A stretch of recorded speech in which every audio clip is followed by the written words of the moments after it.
자, 시장에 대한 전략 세워본 차례입니다. 오늘은 하나투자증권 도곡역지점 하진태 부장 함께하겠습니다. 안녕하세요. 안녕하십니까? 네. 앞서서 저희가 방송 들어가기 전에 시장의 주제를 뭘로 잡아야 되나 할 얘기가 참 없다라는 이야기가 나오고 있습니다.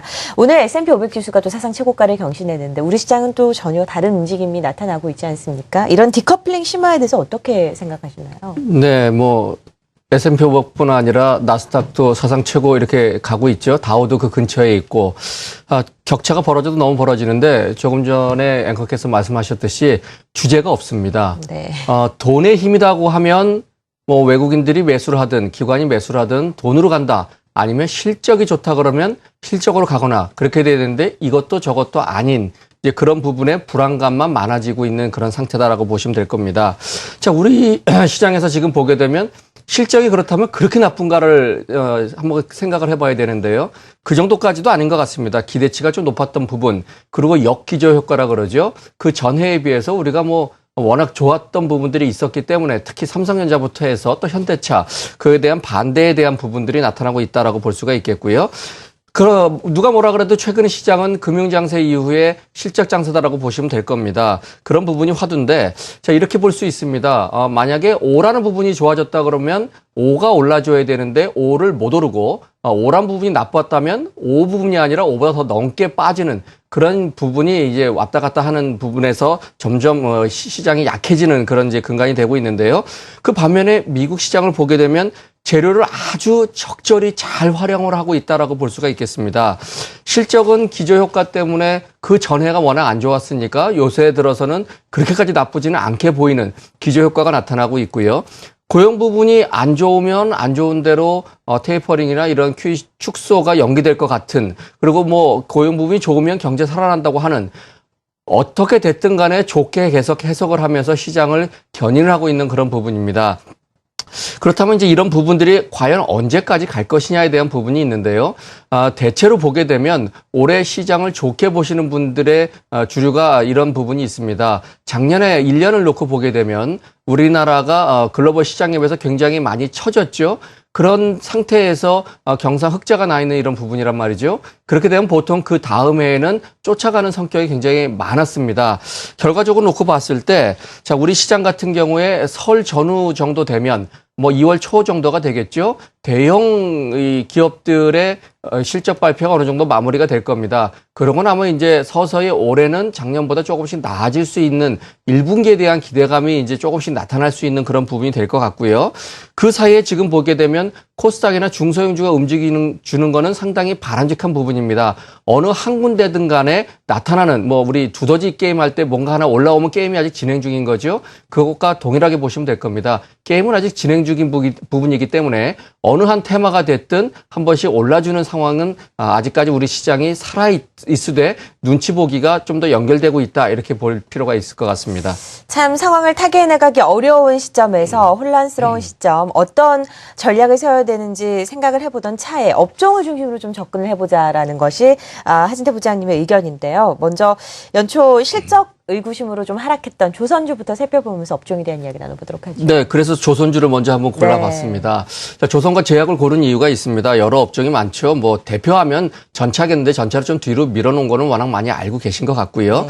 조선사 4분기의 실적을 보게 되면 전체적으로 기대를 너무 앞섰나요? 작년 연말에 너무 올랐었나요? 그런 것들 때문에 기대치를 하회하면서 주가가 한번 된소리를 맞아줬는데요. 물론 저가 수주했던 것이 현실적으로 지금 나타나는 그런 현상이다. 알고는 있었지만 이 숫자가 나쁘게 나오니까는 그동안 많이 오른 것 같다. 반등이 너무 강한 것 같다. 그래서 한번 하락을 한 거고요. 그에 대해 주 원인의 하나도 또 하나는 이제 달러 환율에 대한 부분인데요. 3분기 대비해서도 달러 환율이 한 4.3% 정도 워낙 강세가 됐기 때문에 그런 부분도 됐었다라는 것. 결과적으로 놓고 보게 되면 일회성 요인을 제외했을 때 주요 조선사 중에 대우조선해양과 삼성중공업 정도만 기대치 수준 내지는 그것보다 조금 좋은 그런 부분이 되는 것 같습니다. 자, 그렇다면 이제 올해 2014년도에 조선주가 작년 연말에 올랐던 그런 부분에 대한 기대치를 충족할 수 있을까에 대한 부분을 한번 살펴볼 필요가 있는데요. 자, 조선 3사 기준으로 봤을 때 해양 프로젝트 수주가 대략 한 270억 달러 정도가 예상이 되고 있습니다. 그거는 이제 2013년 대비해서 12.8% 정도 증가가 된다. 결과적으로 외형은 좀 증가가 될 것 같은데 생산 설비 쪽으로 한 140억 달러, 그리고 시추 쪽으로 한 130억 달러 정도가 증가될 것 같은데요. 시추 설비 쪽으로는 22%가 넘게 증가돼서 결국 올해는 이제 시추 쪽에 어느 정도 되느냐가 관건일 것 같다라고 보여집니다. 전 세계 오일 회사들의 캐펙스라 그러죠. 자본적 지출을 얘기하는데요. 역선장에 대한 상당히 우려가 있었는데 그건 좀 기후에 지나지 않다 이렇게 보여지고 있습니다. 이 3사를 기준으로 봤을 때 생산 설비와 연계성이 92% 정도. 결과적으로 전 세계 오일 회사들이 생산 설비에 대해서 구축을 하게 되면 우리나라에 거진다 온다 이렇게 보시면 될 것 같습니다. 네. 자, 생산 설비 입찰 프로젝트가 올해 한 300억 달러 이상이 추정되고 있습니다. 대략 그중에서 한 45, 6% 정도 가져오게 되면 생산 설비가 140억 달러 이렇게 추정이 되는 그런 부분인데요. 수주 기대는 상당히 좀 많이 되고 있다. 전체적으로 합쳐서 한 230억 달러 정도의 수주 기대가 이제 되고 있는 그런 부분이 있는데요. 실질적으로 우려를 많이 하게 있던 부분이 이제 오일 회사에 대한 부분이 되겠는데요. 전체적으로 어떻게 되겠느냐라는 부분을 고민했을 때 단기적으로 유가 하락에 대한 부분들 그런 것들로 인해서 오일 회사들의 캐펙스가 감소가 되느냐. 근데 사실은 그 정도는 아니라고 합니다. 실질적으로 이런 부분에 대해서 이 자본적 지출을 하는데 생산 설비를 만들려면 보통 10년 가까이 이렇게 잡고 있기 때문에 1, 2년 사이에 오일이 빠진다고 해서 그것이 생산 감소로 이렇게 들어가진 않는다 이렇게 볼 수는 되겠고요. 결과적으로 생산량을 조절하면서 그 부분을 타개를 한다라고 보시면 될 것 같습니다. 충분한 수주를 현재 또 우리 조선사들이 갖고 있다. 결과적으로 매출에 대한 충분한 수주를 갖다는 것은 이제 앞으로 성과가 제대로 받을 수 있는, 그러니까 마진이 좋은 쪽으로 돌아가는 그런 가능성이 되고 있다는 부분이 되겠습니다. 그런 부분에 올해 또 특히 주목해 볼 부분이 시추 설비 발주 추정인데요. 그중에 이제 총 26기 정도의 부유식 FLNG라고 하는 부분이 있는데요. 이쪽에 발주가 기대가 되고 있습니다. FLNG라는 건 이렇게 보시면 됩니다. 실질적으로 육지에서 가스를 생산해서 관을 깔고 배에다 싣고 하는 이런 과정보다 해상에서 직접 천연 가스를 채굴을 하는 겁니다. 거기서 이제 정제를 하고 LNG 액화를 해서 저장하고 화약하고 하는, 그래서 훨씬 여러 가지 측면으로 좋게 되는데요. 육상 플랜트에 대비해서 가격도 좋고 납기도 우월성을 가지고 있다. 육상이 6년이라면 해상은 한 4년 정도밖에 되지 않아서 상당히 이점이 있다라는 부분이 되겠습니다. 그런 부분에 있어서 작년에 삼성중공업이 발주를 해서 거의 이제 수주가 임박했다. 15억 달러짜리가 있는데요. 그런 부분과 더불어서 올해 3, 4기 정도 발주해서요. 대략 신규 수주는 45억에서 한 60억 달러 정도를 수주를 할 수 있을 그런 전망을 하고 있습니다. 자, 올해 한 90억 달러 정도 시장이 되고 있는데요. 이게 2015년 정도, 내년에는 한 180억 달러 정도로 굉장히 확대가 될 건데 결과적으로 올해 하반기 들어서 조선 이 산업의 확장은 결과적으로는 이 FLNG 산업을 어느 정도 수주를 하느냐가 관건일 것 같다라는 부분입니다. 그쪽에 있어서는 최강자는 역시 삼성중공업이 된다. 그래서 그 종목을 상당히 관심 있게 두고 있고요. 전체적으로 글로벌 시장이 글로벌 경제가 살아난다고 한다면 현대중공업 같은 대형주들도 역시 봐야 된다. 결국 조선 3사에 대해서는 점점 시간이 될수록 좋아지되 2분기, 3분기까지는 좀 실적은 과거에 대한 부분이기 때문에 좀 줄어든다. 근데 우리가 익히 기억을 하실 겁니다. 조선주에 대해서는 수주 산업이기 때문에 앞으로의 2년 후의 실적을 가지고 움직인다. 이렇게 보시면 될 것 같습니다. 네. 조선주에 대해서 이야기를 나눠보고 있습니다. 사실 조선주 4분기 실적 좋지 않을 것이다라는 이야기는 모든 분들이 알고 있고요. 저희가 집중하는 부분이 이제 얼마나 빨리 이제 실적 회복이 가시화되느냐에 대해서 알아봤고, 조선주의 실적과 관련해서 수주가 어떻게 돌아가는지 여부에 대해서 업종 자체를 분석을 해봤습니다. 제약바이오 최근에 움직임 좋잖아요. 워낙에 대형주가 못 가고 중소형주가 관심을 가지고 있는 가운데 코스닥의 제약바이오의 탄력이 좋게 움직이고 있는데 제약업종은 최근 어떤 흐름 보이고 있나요? 예, 시장이 안 좋으면 사람들이 이게 몸살이 나서 그런지 약을 많이 먹는지 제약주가 잊혀질만 하면 한 번씩 이렇게 들어 올려주는 그런 현상들이 나타나고 있습니다. 그러네요. 자, 이게 이 실적 부분을 먼저 한번 살펴보고요. 그리고 정책적인 부분이 상당히 많이 맞물렸는데 최근 들어서 대통령 신년사에서 한번 언급이 됐었죠. 의료, 관광 뭐 이런 부분 그런 부분들로 인해서 육성이 되나 보다라고 해서 한번 바이오가 먼저 치고 가면서 코스닥 시장을 살려냈고 셀트리온이 되겠죠. 그러면서 전반적인 제약주까지도 한번 올라오고 이런 부분이 되겠는데요. 실질적으로 4분기에는 실적이 마이너스 성장이다 이렇게 보시면 될 것 같습니다. 원해 처방 기준으로 2조 2천억 정도인데 작년 동기 대비라면 0.4% 정도 줄어드는 겁니다. 이게 연간으로 보면 8조 9천억 그래서 5.2% 정도가 원해 처방액이 줄어드는 건데요. 그렇다면 그렇게 나빠지느냐? 그건 아닙니다. 3분기 기준으로 봤을 때 1.7% 정도 감소였는데 4분기가 0.4% 감소로 많이 저점에서 올라오고 있다는 부분을 되겠고요. 12월 달 기준으로 보게 되면요. 한 7,600억이 넘어갔고 이거는 전년 동월 대비 그 작년 12월 대비가 되겠죠. 2012년 12월 대비를 했을 때 3.8% 정도 증가. 그리고 11월 대비해도 2.8% 정도 증가해서 이제 작년 12월부터 턴어라운드가 확실히 숫자로 보여주고 또 3분기 대비해서 4분기가 좋아지는 이런 과정을 겪고 있다라는 그런 부분들 때문에 최근 들어서 IT나 이 자동차가 주춤거렸을 때의 그 반대급부로 한번 올라오는 그런 형태가 되는 것 같고요. 이 1월 역시 7,800억 정도 그래서 작년 대비해서 2.5% 정도 올라가는 그런 상황이 되겠습니다. 자, 2012년에 대규모 약가 인하를 하면서 그 여파로 내수 시장이 한 2년 정도 부진을 했었는데 그 부분이 이제 회복을 내고 해서 한 2년 고생하고 나서 올해 정도엔 좀 나아지는 그런 부분으로 가고 있는 부분들 때문에 회복 징후가 포착됐다. 그래서 그냥 올라가는 것은 아니다라고 보시면 될 것 같습니다. 자, 대체적으로 기대치에 부합된 수준의 실적을 낼 것 같는데요. 그중에서 이제 최근 들어서 한미약품과 유한양이 상승을 상당히 돋보이게 하고 있는데 그만큼 실적 회복이 좋아지고 있다. 역시 원해 처방에 대한 부분들에 대한 매출 구조가 좀 많기 때문이다라고 보시면 될 것 같습니다. 계속해서 어려웠던 부분들이 정책적 요인으로 인해서 성장이 부진했었는데요. 2010년 정도에 리베이트 쌍벌제가 나왔죠. 그래서 마치 제약 관련된 사람들이 아주 도덕적으로 많이 지탄을 받았던 이런 부분들이 있었는데요. 그와 더불어서 또 2012년도에는 약가 인해서 2년 단위로 큰 거 한 방씩이 나와줘서 아주 어려움을 겪었습니다. 하지만 올해에는 이제 해외 진출에 대한 성장 이런 부분들이 가시화될 수 있는 그런 것까지 맞물려 있다는 부분들로 볼 수가 있습니다.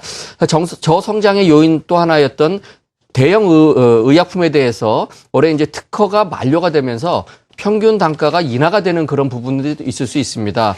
또 하나는 또 신규 블록버스터 약이 좀 줄어들면서 전체적인 매출이 좀 감소될 수도 있다라는 부분이 있는데요. 그와 더불어서 또 한 가지 볼 수 있는 것이 정부에서 건강보험 재정 부담 때문에 제네릭에 대한 이제 카피하게 되겠죠. 굉장히 이제 촉진을 하고 있는 부분. 네. 그리고 또 혹시 약가 인하가 될 수도 있다라는 그런 부분들이 있는데 그 부분은 사실은 제가 알고 있기로는 한번 인하해서 곡간을 털기라고 이렇게 표현을 하더라고요. 제약 관련 애널리스트들은 곡간 털고 나서 곡간이 좀 채워져야 또 한 번 턴다. 그런 부분을 봐서는 아직까지는 그건 좀 이르지 않는가라는 생각이 있습니다. 자, 전체적인 제약 산업에 대해서 이제 글로벌 시장을 한번 살펴보겠는데요. 반등 시그널이 과연 무엇이 있을까라는 부분을 볼 수 있습니다. 제약에 대해서는 선진 세 개 정도 되겠죠. 미국, 유럽, 일본. 이게 전체 글로벌 시장의 한 70% 정도 차지하고 있는데요. 이 부분들이 이제 좀 반등을 하고 있다라고 볼 수가 있겠습니다. 특히나 고혈압이나 고지혈증에 대한 신약 개발이 효율성을 나타내면서 삶의 질에 대한 문제가 대두되고 있기 때문에 성장을 하고 있다는 부분. 거기에 이제 이머징 시장이 좀 변화가 되고 있습니다. 중국이나 인도 그리고 남미 시장이 한 30%대까지 올라왔고요. 그것은 이제 점차 40%까지 이제 올라가고 있는 측면이 되겠습니다. 근데 이 나라들은 아직까지 제네릭 위주의 구매 그리고 소비가 되고 있다라는 부분들로 인해서 아직까지 제네릭에 대해서는 팔로가 좀 나타나고 있다라는 측면은 긍정적인 부분으로 볼 수가 있습니다. 자, 그러면 잠시 전에 말씀드렸던 대통령의 신년사에 대한 부분에 5대 유망 서비스 업종의 의료나 관광 이렇게 또 묶는 부분까지 나왔었는데요. 도서상간의 노인 대상으로 원격 진료 이것 때문에 최근 뉴스거리가 많이 발생하고 있죠. 이런 부분도 나오고 있었고요. 또 의료법인의 자회사 설립이나 또 부대 사업에 대한 범위를 확대해지는 부분 이런 부분들이 많이 나오고 있습니다. 그 정책을 한번 두 가지씩은 나눠봤는데요. 부정적인 요소와 긍정적인 요소를 한번 살펴봤습니다. 부정적인 요소를 보게 되면 사용량 약가 연동제, 그래서 많이 사용하는 약에 대해서는 조금 한번 디스카운트 요인에 대해서 나왔습니다. 결과적으로 대형 품목에 대한 약가 인하가 조금 될 수 있다라는 부분이 좀 부정적이 되겠고요. 그리고 시장형 실거래가 상환 제도를 부활한다라는 부분이 되겠는데요. 실질적으로 상한액이 있습니다. 이 약은 얼마까지가 상한액이다 그런데 그거보다 싸게 들어오게 되면 이 부분은 어떻게 할 것이냐. 그 부분에 대해서 70%를 제약회사에 주겠다 이런 부분입니다. 오히려 낮춰놓고 제약회사에 주겠어 이런 건전화 쪽으로 가는 그런 부분이지만 결과적으로 놓고 보게 된다면 단가를 인하할 수 있는 그런 부분이 될 수 있다. 그래서 부정적인 요소가 되겠고요. 그렇다면 모두 부정적인 부분만 있는 것은 아닙니다. 긍정적인 측면도 있는데요. 신약에 대해서는 가격 결정 방식을 좀 개선해서 결국은 신약에 대해서 가격 가치를 좀 더 상향하겠다. 신약 개발에 대한 인센티브를 주는 그런 효과가 되겠고요. 거기에 또 이제 계량 신약에 대해서 복합제를 약가를 우대를 해주겠다. 결과적으로 놓고 보게 되면 긍정적인 요소는 신약에 대한 부분에 점수를 좀 많이 주고 좀 제대로 된 돈을 받을 수 있는 그런 가치를 좀 측정했다는 부분이 되겠습니다. 거기에 올해 많이 기대가 되는 부분들이 있죠. 해외 진출에 대한 부분이 있는데요. 얼마 전에 뉴스화됐던 부분이 있습니다. 동아 ST에서 네. 슈퍼항생제가 임상 3상에 대한 얘기가 나왔죠. 1조 3천억 정도 규모가 되는 것 같고요.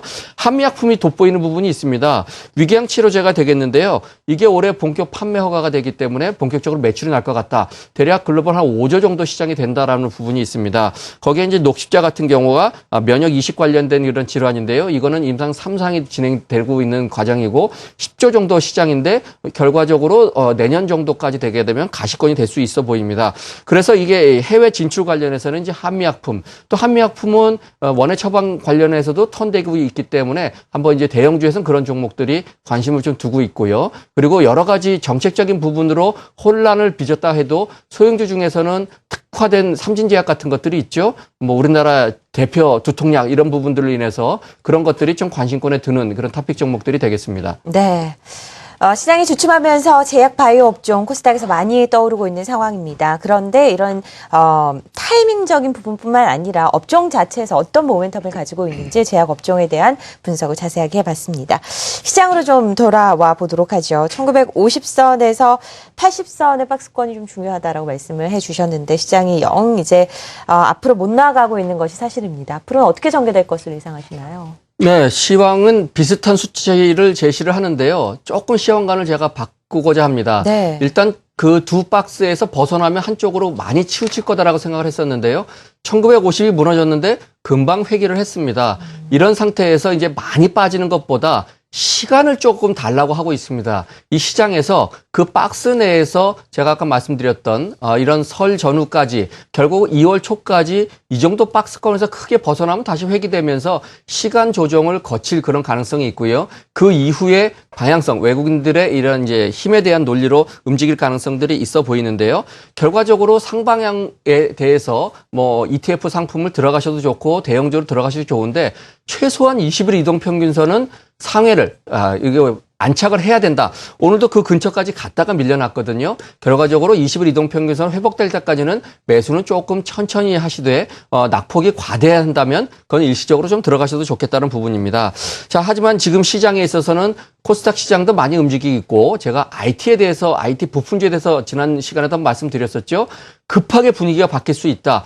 자, 어제 그제인가요? 파트론이 한번 상당히 많이 올랐었죠. 단기낙폭 과대에 대해서 지나치는 부분이 있기 때문에 이런 부분으로 인해서 이제 1월 말 정도 2월 초에는 IT사들의 올해에 대한 전망, 비전들을 제시를 할 건데요. 그것과 맞물려서 이제 한번 시장이 중소형주에서도 이전할 수 있다는 부분들, 낙폭 과대에 대한 실적이 우량한 그런 이제 주식에 대해서는 IT라고 무조건 배제하지 마시라 이런 말씀을 아울러서 드리도록 하겠습니다. 네, 시장에 대한 자세한 전략까지 세워봤습니다. 하나투투증권 도곡읍지점 하진태 부장과 함께 오늘 시장에 대한 정리 그리고 업종에 대한 자세한 분석해봤습니다. 고맙습니다. 감사합니다.